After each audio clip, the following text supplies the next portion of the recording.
Coming up on News 11, new murals on Main Street in downtown Niagara Falls are hoping to spark change from investors. President Biden urges everyone across the United States to get COVID boosted. And News 11 has some stories to get you into the spooky season. These stories and more, News 11 starts right now.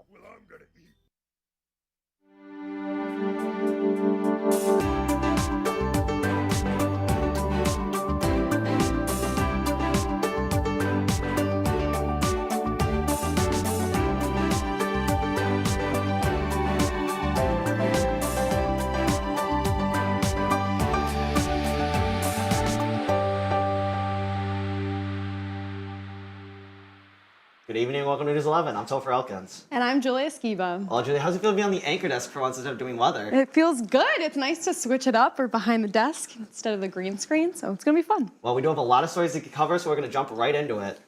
All right, well, SUNY Fredonia's Walter Glore main stage season kicked off last weekend with the musical Into the Woods. The musical, written by the late Stephen Sondheim, has drawn in over 300 plus theatergoers, filling the venue night after night, which is a record-breaking amount since COVID started 2 years ago. The story of Into the Woods follows a baker and his wife who wish to have a child, Cinderella, who wishes to attend the King's Festival, and Jack, who wishes his cow would give milk.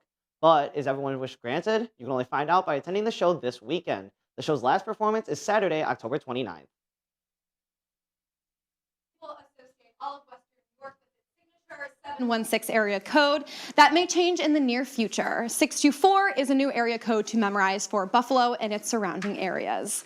As early as April of 2024, 624 will be the new Buffalo area code for residential and business customers requesting new services or additional lines.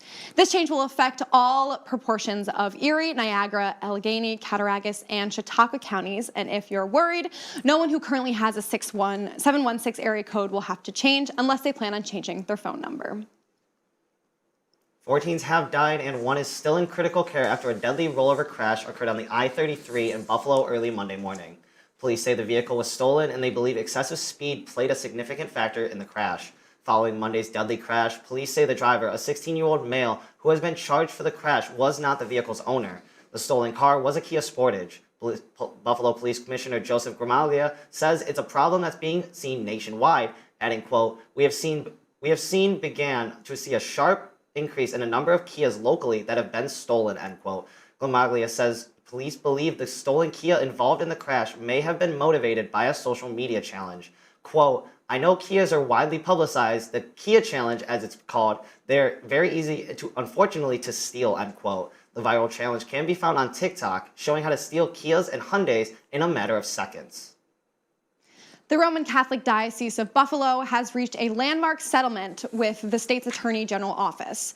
It stems from a 2020 lawsuit alleging the diocese failed to address the child sex abuse crisis and systemically evaded the reforms it adopted nearly 20 years ago for investigations and responding to abuse complaints. The settlement does not include admission of wrongdoing. However, it does include a 5-year compliance program required credibly accused priests to submit to a supervision program. There are reportedly over 900 pending Child Victims Act cases alleging sexual abuse of children by diocesan priests filed against the Buffalo Diocese. The Attorney General settlement does not affect pending claims for damages against the Buffalo Diocese. On Monday, a youth baseball coach was ordered 150 hours of community service after stealing $15,000 from the team's account. The Erie County District Attorney says that 41-year-old Peter Pavlovich of East Amherst admitted to stealing from the team. He did this by making unauthorized ATM transactions and depositing player registration fees into his personal account while coaching the team. This happened between June of 2017 and June of 2020. The theft was discovered following complaints from the parents about the team's finances. He pleaded guilty when he was questioned by authorities and was charged with attempted grand larceny.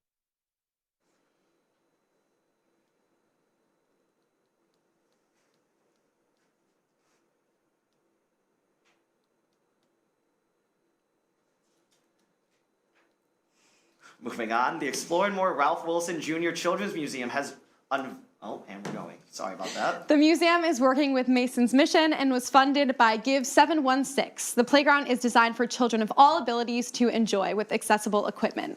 Explore More's playground is indoors and can be used all year round, no matter the weather.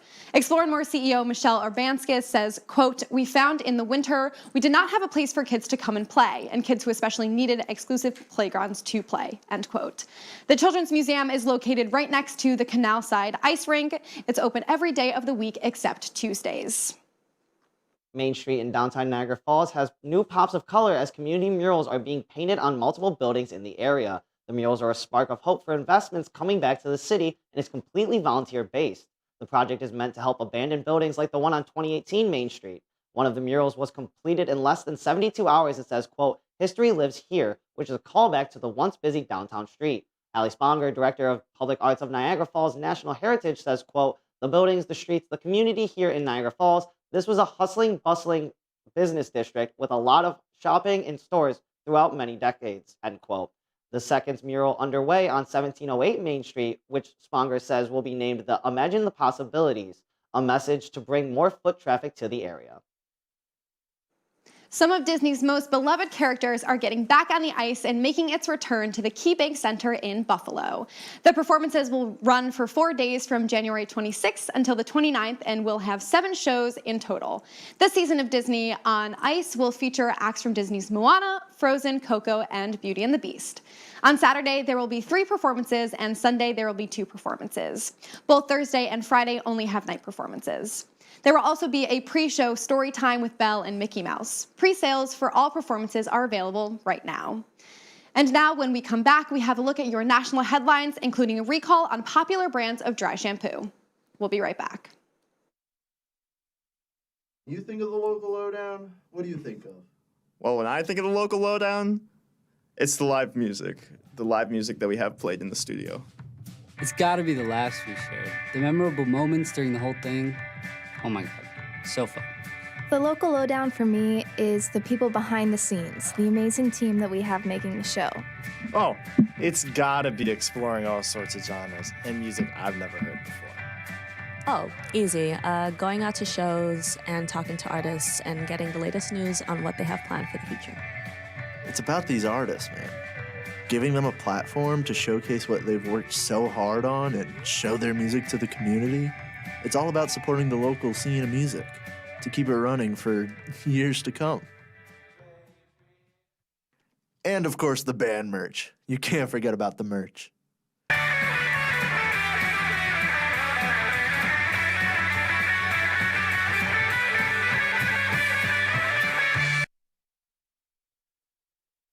U.S. President Joe Biden is urging people to get boosted. He cited the rise of cases in Europe and the colder weather as key reasons to get the COVID-19 vaccine. Specifically, Biden recommends people get the updated COVID-19 vaccine shot that targets the Omicron strain. Biden also advises that people get the original COVID vaccine. Biden says, quote, "It's incredibly effective, but the truth is not enough people are getting it. We have to change that so we can all have a safe and healthy holiday season," end quote.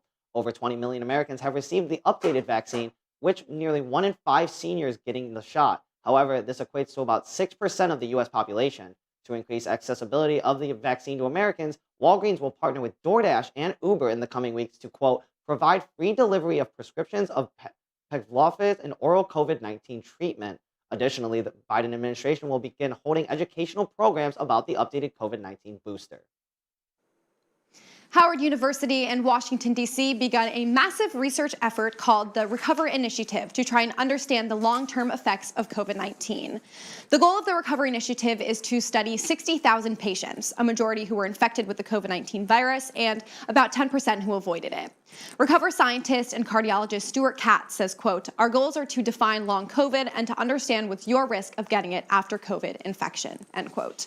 In the short time since this project began, scientists found that kids under the age of 5 and ones who have severe COVID infections are at a higher risk for long COVID.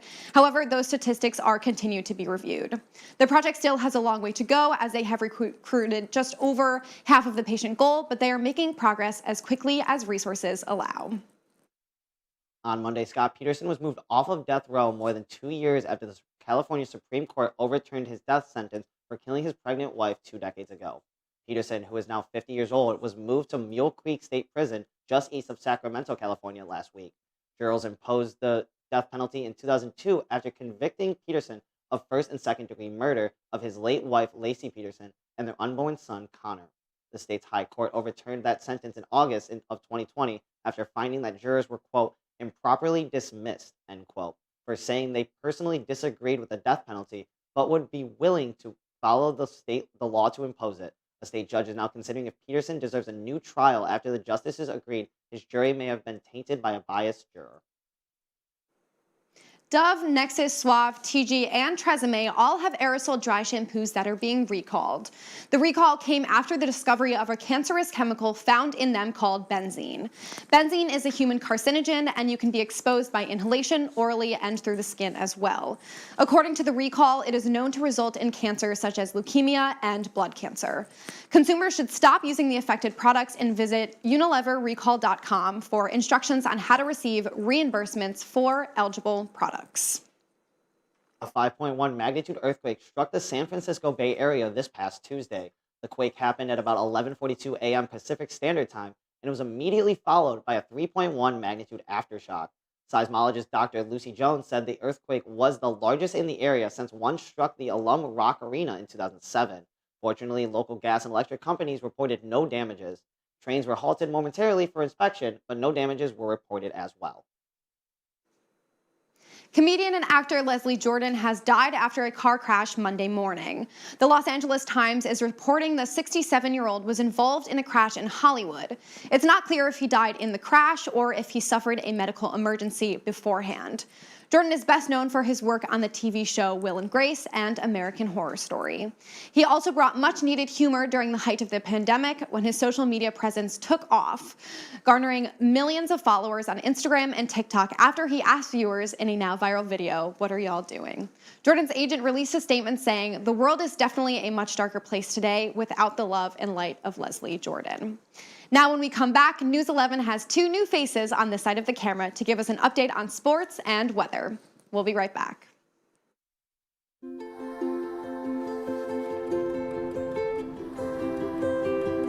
To Sofia and Gabriel, mis flores, my little flowers. Even though these old knees can't follow on your adventure to the forest today, these flowers represent my love, so you can take me with you wherever you go, near or far. These stitches and threads join us together. Me, your mother, and both of you. And wherever you see a flower, a bird, a beautiful tree, know that my love is with you as you bring our colorful stories to the world. Make the forest part of your story at a park near you.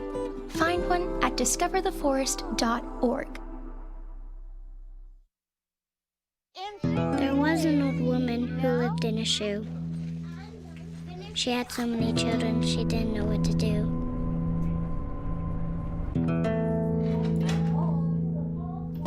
She gave them some broth without any bread and kissed them all soundly. Lights out. Good night. And put them to bed. Hunger is a story we can end. End it at feedingamerica.org. Well, News 11 has been consistently rotating through our Sports Hour anchors this week, and this week is no different as one of our Sports Hour analysts, Brock, joins us for this week to give us a rundown on the sports world. Brock, take it away.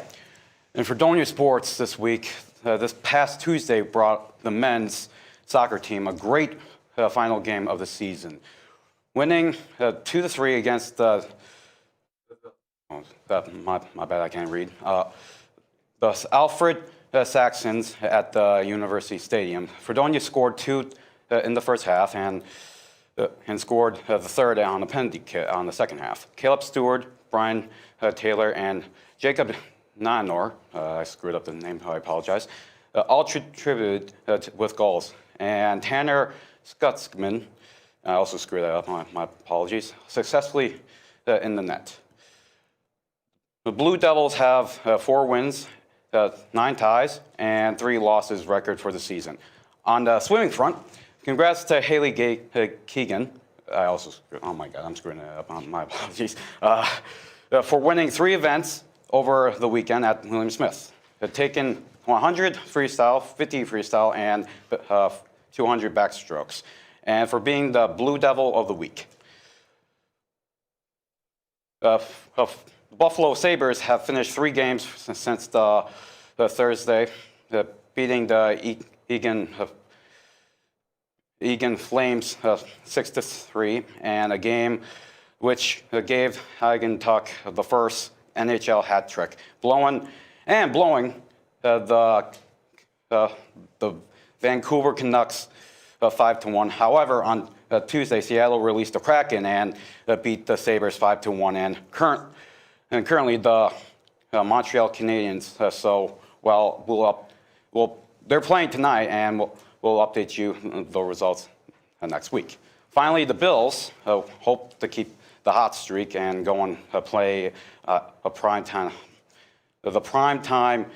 Sunday night football game at home against the Green Bay Packers this Sunday, October 30th, and at 8:20 p.m. on ABC. Hope to be sure to get your holiday candy ready and get checked out. All right, well, thanks so much, Brock. And for everyone else, be sure to tune in on Sports Hour to see Brock, Trevor, and all of our other sports analysts if you want to see more from that. Now, we're going to toss it over to weather, and we're joined by Katie, who is definitely not a stranger to News 11, as she is a producer and director of episodes. But she's never been on this side of the camera. Katie, how you feeling, and what's the weather look like for tonight and tomorrow?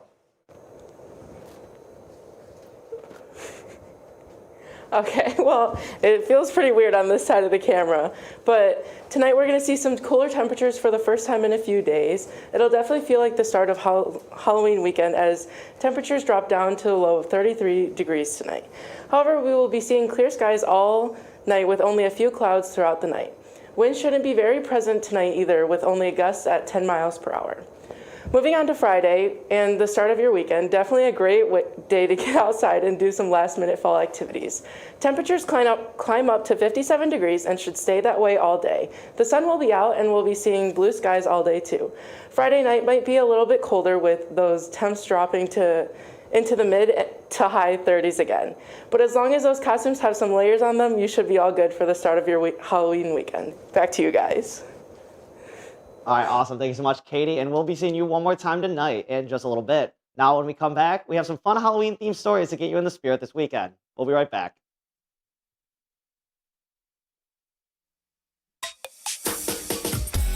This one's for the real ballers and shot callers, the Sisterhood of Women in Tech.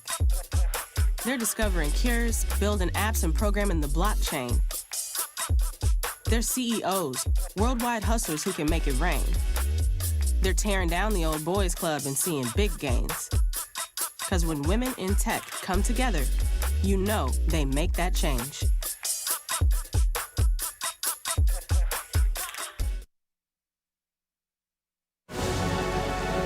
Every day, millions of people are connecting. And even though we're overcoming obstacles, watching each other's backs, And banding together. we should still make an effort We should still make an effort. to get to know each other. On a deeper level. Father. Cosplayer, Mentor. actor. It's time we take a step forward It's time we take a step forward. Come together. and discover How accepting our differences can make us stronger.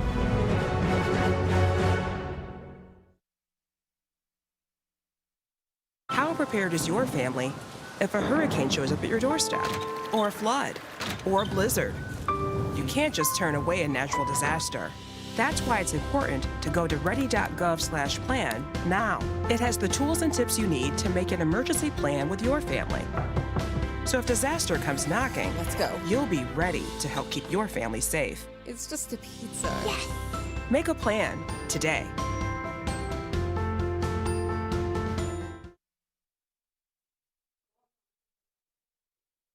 All right, well, one of our Fredonia's most alleged haunted places is none other than the White Inn on Main Street. And fortunately for some ghost hunters in the town, the White Inn is still considered haunted to this day. And while the White Inn is in the midst of being leased, for years now the building has been abandoned. Abandoned, but not alone. According to PhantomandMonster.com, the White Inn has been welcoming more than just living guests for over 100 years. The building was built in 1868, but the White's family home was turned into an inn in 1918, and creepy bumps and noises at night. It is believed that room 272 is now haunted by the ghost of Jack Maloney and his wife after both were found dead in the room. The ghost is rumored to be accompanied by the smell of a burning cigar. Well, you don't actually have to leave campus to get yourself closer to the spirit world. Igo Hall, one of the dorms here on Fredonia's campus, is believed to be haunted by none other than the person that the building is named after over a decade ago.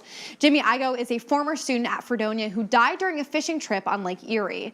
According to ghostlyworld.org, Jimmy haunts the college by slamming doors, playing around with bathrooms and their water systems, messing around with the elevator, changing television channels, and turning lights on and off. It is said that if you ask him to stop, he'll listen. Fall, the Dunkirk Lighthouse offers ghost tours for those brave enough to stop by. While the lighthouse is the main attraction, there is much more to see on site. Dave Briska, or as he likes to be called, Lighthouse Dave, can tell you all about it in its haunted history.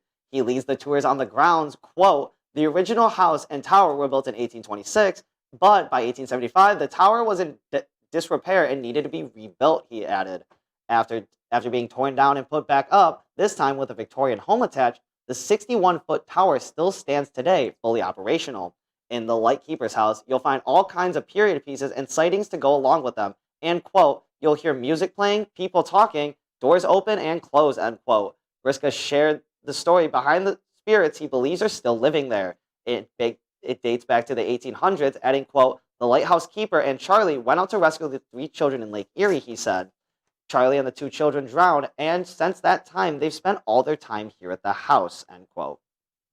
If you're looking for a place to bring some young trick-or-treaters for the Halloween weekend, head to the Elmwood Village in Buffalo. On Sunday, October 30th, the Elmwood Village Association is hosting a safe trick-or-treat event from 1 p.m. to 3 p.m. Children under the age of 10 are welcome to collect candy from participating Elmwood Avenue shops and restaurants that say trick-or-treat here, costumes are encouraged. In addition to trick-or-treating, Lafayette Presbyterian Church is holding a fall festival during those hours. The Elmwood Village Association has held the safe trick-or-treat event since 2001 in an effort to promote the neighborhoods surrounding the Elmwood Village. A very creative dad in Iowa is putting other homeowners' Halloween decorations to shame by bringing his front door alive for tricks and treats. This isn't the first time Greg Ditzenbach went viral for Halloween, though. This year, Ditzenbach created the door from scratch, including an HD TV for the blinking eyes, animated arms constructed from broom handles, and a homemade foam-hinged wreath for the monster's moving mouth. It's sure to add a scare to the sweet surprises waiting for trick-or-treaters. That is, if the kids are brave enough even to stick around for the candy. All right, Julia, hot take question right here. What is your favorite Halloween candy? Oh, I would have to go with Reese's Peanut Butter Cups. Okay, I feel like Kit that's Kats. Kit Kat. See, Mhm. mine would be Kit Kat. So we're both chocolate fans here. So I think I respect it. I also a big Sour Patch Kid guy. I know that's like I that's agree like the with that. kid in me. I think that's like the childhood like trick or treat with me. Like loves like the sour candy. I think everyone like the that. watermelon. Yes. Watermelon. Oh those my ones God. are Yes. those ones are the best All right. ones. Well, before we get into the weather, Katie, what is your favorite Halloween candy? Because I think it's a very important question and it's very on topic right now. Well, I don't like watermelon flavored things, so sorry about that. But my favorite is Kit Kats, so at least we agree on that. Yeah. But, well, Saturday is another great day to be outside, and as we still have temperatures that are higher than average for this time of year in Western New York. We'll see a high of 61 with plenty of sunshine all day, just an all-around perfect day for the weekend. Sunday starts out nice as we do get a few clouds in the sky, but the rain should hold up until later at night. Temperature is very similar to Saturday with a high of 61 degrees. The forecast does get a little bit worse once we hit Sunday night, as this is the first time we'll be seeing rain throughout the weekend. It won't be a washout, but we'll be seeing scattered showers throughout the night, including during the Bills game in Orchard Park.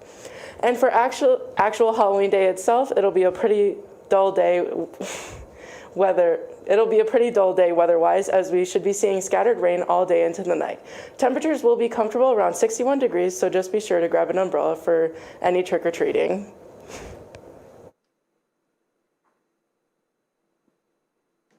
All right. Well, Julia, do you have any plans for Halloween this weekend? You're going any trick or treating, any costume parties, anything like that? I definitely have plans to watch some Halloween movies. Halloween On movies? the Okay. list, Goosebumps. Okay. Do you know the one with Jack Black? That is a classic one. Okay. And Hocus Pocus 2. Hocus Pocus 2. Oh, that's the Which is newer the new one, Okay. yeah. I haven't Yeah. seen the new one. I don't remember the last time I've seen the old one, but I definitely think I might have to like revamp myself. Yeah, I think so too, because the first one was very good. And it's the same cast too. It so is I the same think cast. that's All right, no. that's gonna be Another good. hot take question. Nightmare Before Christmas, Halloween movie or Christmas movie? I have never seen it. All right. Well, on that, I think we're gonna send off News 11 on that one because I'm a little offended, and I think I just need to go now. We need to go enlighten Julia and have her watch that movie now. Well, that does it for another episode of News 11 this week. Thank you so much to all of our behind the scenes crew. And of course, thank you to everyone watching at home. We'll be back next week. Happy Halloween.